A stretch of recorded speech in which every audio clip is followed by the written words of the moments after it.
Yeah, man, it's part two. I'm back again. Dark Side, you African. Okay, let's dive straight into it.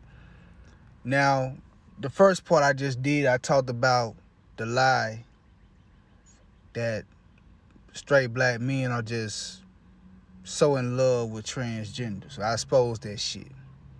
We broke down of who the segment of black males. We said, well, we didn't break it down, but we just, we lightly broke it down that the segment of black males who are messing with quote unquote transgenders are, actually, you know, cats who are dysfunctional, not just the Pookie and Ray Rays, even though they make up the largest portion of that group, about 65, 70%. But we do have, but what about the other 35, 30%? And we're going to break that down right quick. Why do certain black males, Negro males, become infatuated with transgenders?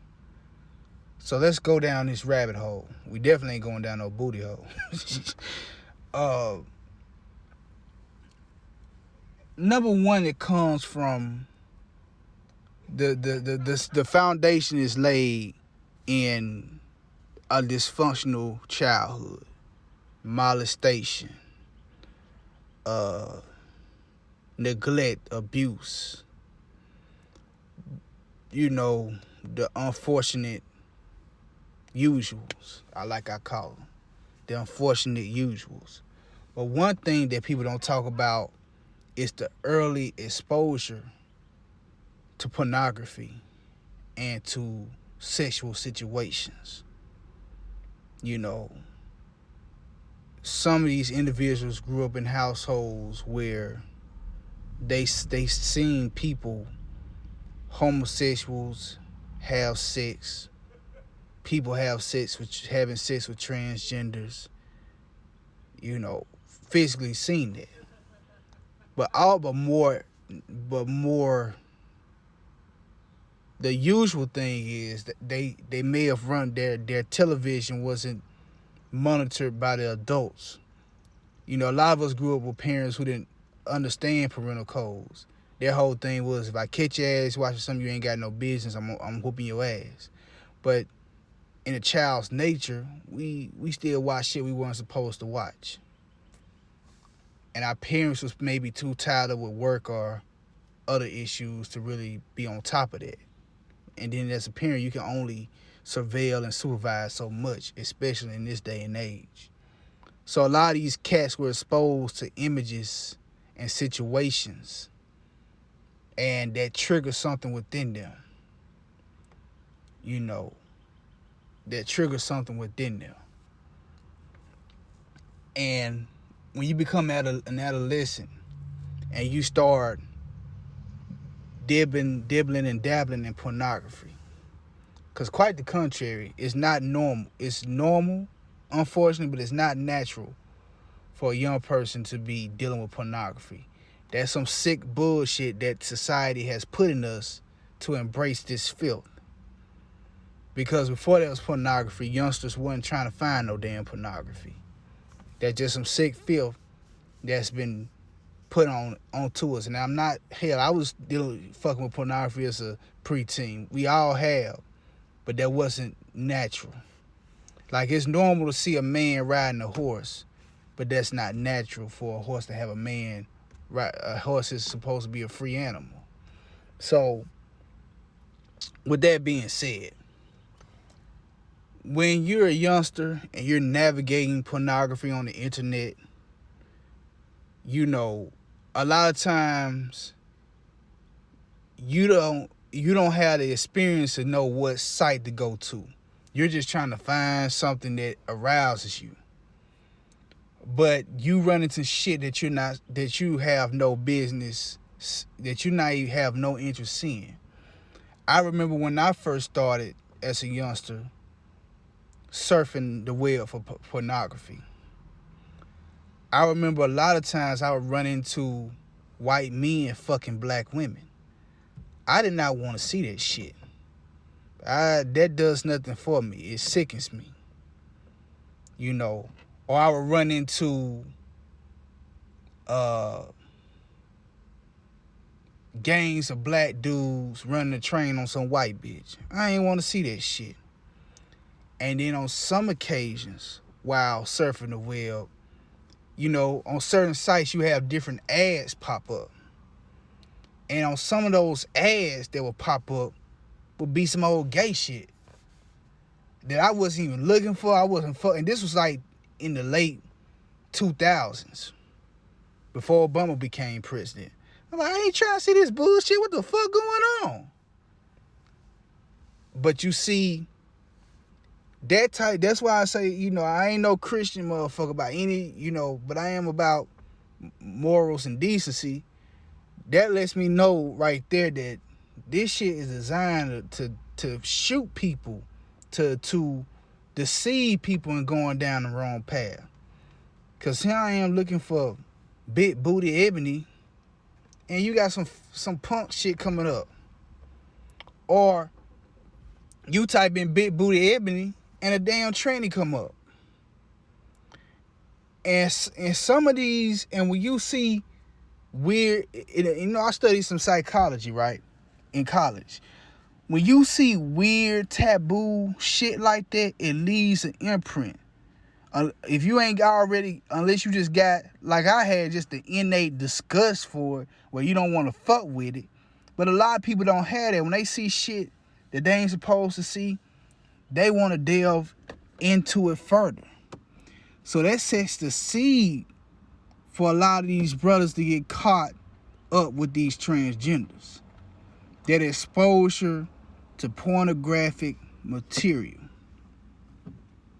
You know, we already covered, you know, the molestation and shit, but there's the early exposure to distasteful pornographic material.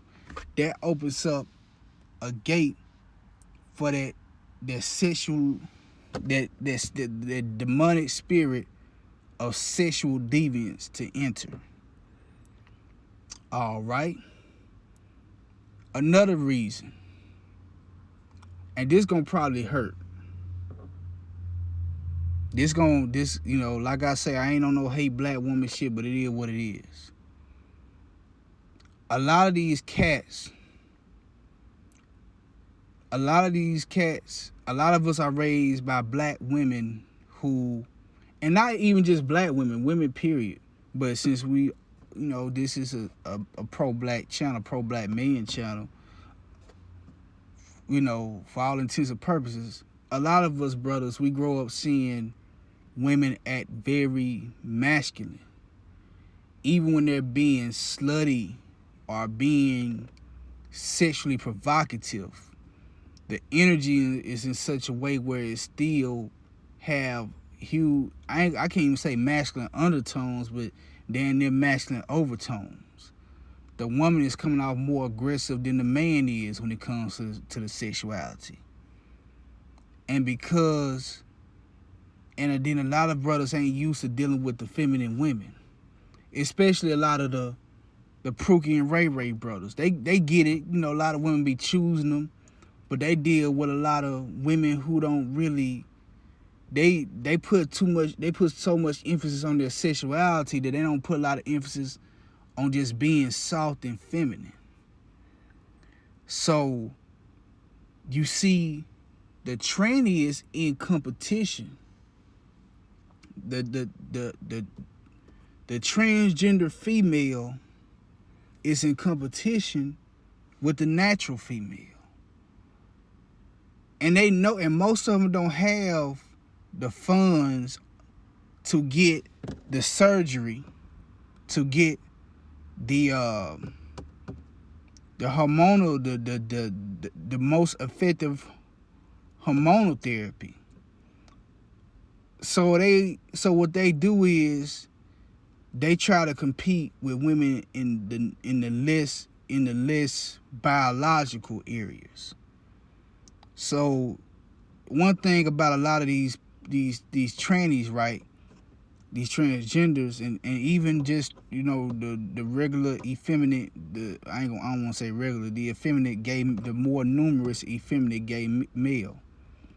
What they do is they try to become, they take upon themselves and a false femininity. They try to be more dainty and more girly than the actual woman. And that's how a lot of these cats who be in and out of the streets and in the prison, that's how they get caught up. You know what I'm saying? But like I say, it ain't just them. Then you have dudes who are not necessarily street guys, but nonetheless dysfunctional. They probably can't get women like that, or the women they get tend to want to run them and tend to want to emasculate them. So they run into this tranny who appears to be very feminine and very dainty and very, you know what I'm saying, girly. And they fall for the devil's trap. You know, I heard one say, I know how to please a man in ways that a woman can't, and it ain't got shit to do with sex. I heard one say that, who I was working with at the time, when I was in the restaurant business, and when I was younger, when I used to work at the restaurants and shit, and that motherfucker was bragging to a female. They were talking shit to each other. You see, y'all don't want to rub the man's feet no more. Y'all don't want to give him no massage, run his bad water, cook him a full course meal. You see, I do all this shit. That's what I heard the gunk was saying. And you see now, a motherfucker like me, that don't mean shit to me, because you still ain't no woman. I don't fuck with punks, and ain't nothing you can do for me to excite nor entice me.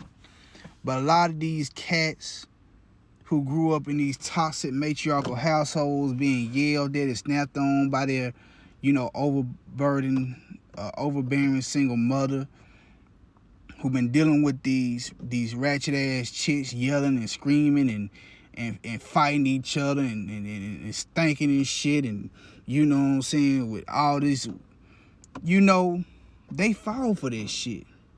And then on top of that, a lot of our sisters, the way they present themselves, they look like the goddamn transgender.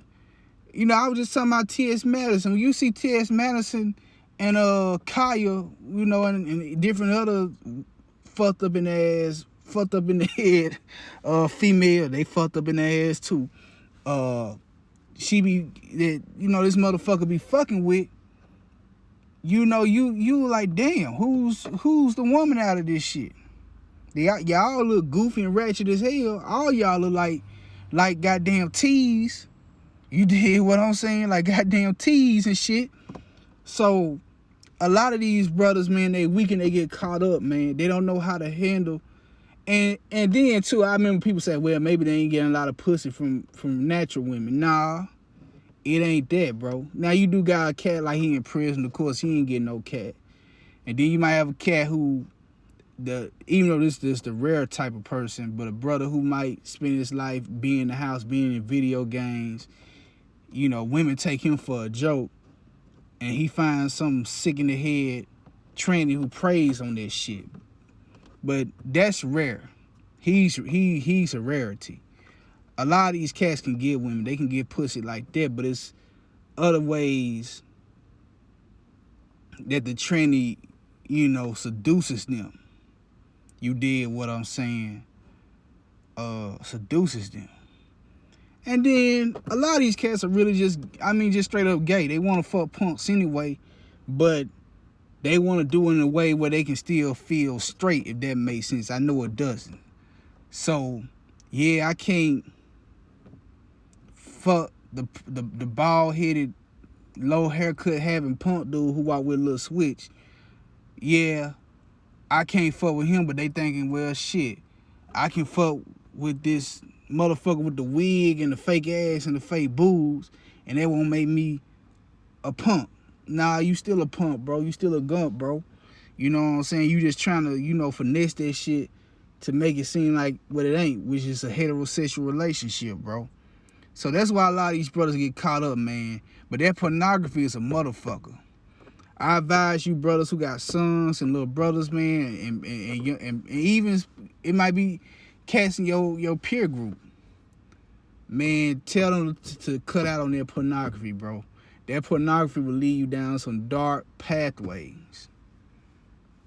You see, when I stopped looking at pornography a long time ago, but when toward the end, I was looking at straight up women. I wasn't even looking at dudes fucking the women. I wasn't looking at no lesbian shit. I was just looking at women doing whatever, you know what I'm saying, to themselves. But I cut that shit out. You know what I'm saying? Because all you doing is feeding that demon. We all have demons, but it's ways you can weaken and vanquish your demons. And watching pornography does the opposite. It empowers and strengthens them. And yeah, and as far as this picture, it's this dude. I gotta talk about this right quick. The dude, the dude Darius McCray, the dude used to play Eddie on Family Matters. You know, here he is kissing on Sydney Star, and they say they ain't got nothing going on. That was just something for the internet, but no real honorable straight black man. And this man has children, if I'm not mistaken, would do some sick shit like that. He needs to he needs to get DP. And I ain't talking about no freaky shit. I'm talking about discipline violated. You know what I'm saying? You need to get a pumpkin head for this bullshit. But this is the thing, right? This is the thing about, you have guys who fallen on hard times. The brother Darius, his acting career never really had taken off. He had little roles and bits here, playing extras here, and what else he did? He played in some Christian movies. He played in that one Christian movie where he became he became a garbage collector. That was a real cool movie, man. He's talented, but y'all know how the industry works. Hell, the brother Jaleel after Family Matters, who played Urkel, he never caught a break. So he one of those brothers, man, who had all these designs and ideas to really be somebody in the entertainment industry. He was probably endeavoring on being the next Morris Chestnut. You know what I'm saying? The next Omar Epps, Tay Diggs, because he came up in the same age group as all of those guys, but it never worked out for him, bro. So he has to resort to doing shit like this, and ain't nobody asking to host no game shows. Ain't nobody asking to appear on no reality TV shows. Ain't too many people running him down for interviews and shit. So he has to resort to doing gump ass shit like this, man. And a lot of brothers who end up down, who end up hard and down their luck, they find themselves attracted to these type of individuals, because they deceive you. They come with that demonic, fake feminine spirit. Hey, baby, come here. I'm with you. I love you. It's almost like a reverse pimp game. And a lot of these men, before you know it, they getting fucked in the ass by the transgender. So that's why it's important, man, for black men to encourage each other, to encourage ourselves. If you're in a particular industry and field and that shit ain't going the way it's going, you gotta be innovative, creative, make a way for your shit to work. If not, ain't no shame. I know if you trying to be a rapper, actor, a comedian, that shit ain't working, find another way to be creative. Go back to school and get a trade that you love, because truly the entertainment industry is fucking demonic anyway. It's not a place with strong men. They'll let a motherfucker like Denzel get it every now and then because he helps keep the illusion of no disrespect to Denzel. But it's not a place for strong stand-up men, particularly stand-up black men. So, man, with that being said, I broke that down. I spent enough time on these topics. I'm going to move on to something else. But, man, this Dark Side You African, I'm back in full effect. Y'all like, share, subscribe, comment, man. React to my shit. If you disagree, let me know, man. We brothers. We can talk about it. But, man, I'm out. Oh, yeah, stay tuned, man. I'm coming in. I got some heat for Mother's Day, man. We about changing our community, man. This is a movement, not a moment. You dig?